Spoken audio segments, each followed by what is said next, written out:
தமிழ்நாடு நகர்ப்புற வாழ்விட மேம்பாட்டு வாரியம் சார்பில் முதல் கட்டமாக 6746 குடியிருப்புகள் 1146 கோடி செலவில் மறு கட்டுமானம் செய்யப்படும் என முதலமைச்சர் மு.க.ஸ்டாலின் அறிவித்துள்ளார்.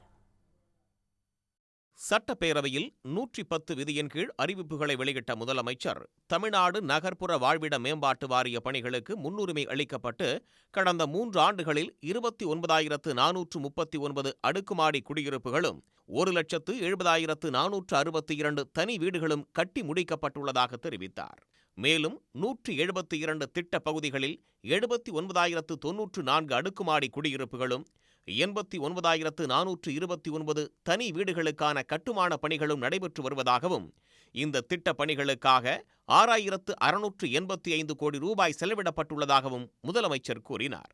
தமிழ்நாடு நகர்ப்புற வாழ்விட மேம்பாட்டு வாரியத்தால் தற்போது தமிழ்நாடு முழுவதும் 1,93,891 அடுக்குமாடி குடியிருப்புகள் பராமரிக்கப்பட்டு வருவதாக குறிப்பிட்ட முதலமைச்சர், அவற்றில் சிதிலமடைந்துள்ள 28,643 குடியிருப்புகள் அடுத்த 3 ஆண்டுக்குள் மறு கட்டுமானம் செய்யப்படும் என்றார்.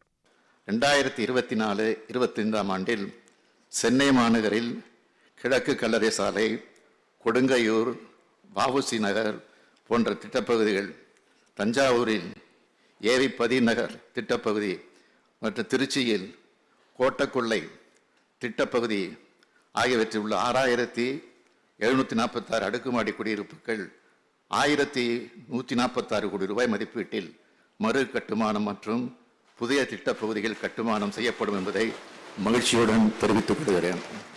சிதிலமடைந்து காணப்படும் அடுக்குமாடி குடியிருப்புகள் மறுசீரமைக்கப்படும் என்ற முதலமைச்சரின் அறிவிப்பை காங்கிரஸ், மார்க்சிஸ்ட், விடுதலை சிறுத்தைகள், பாமக, பாஜக உள்ளிட்ட கட்சிகளின் சட்டமன்ற உறுப்பினர்கள் வரவேற்றனர். உடனுக்குடன் செய்திகளை தெரிந்து கொள்ள சன் நியூஸ் பெல் ஐகானை கிளிக் பண்ணுங்க.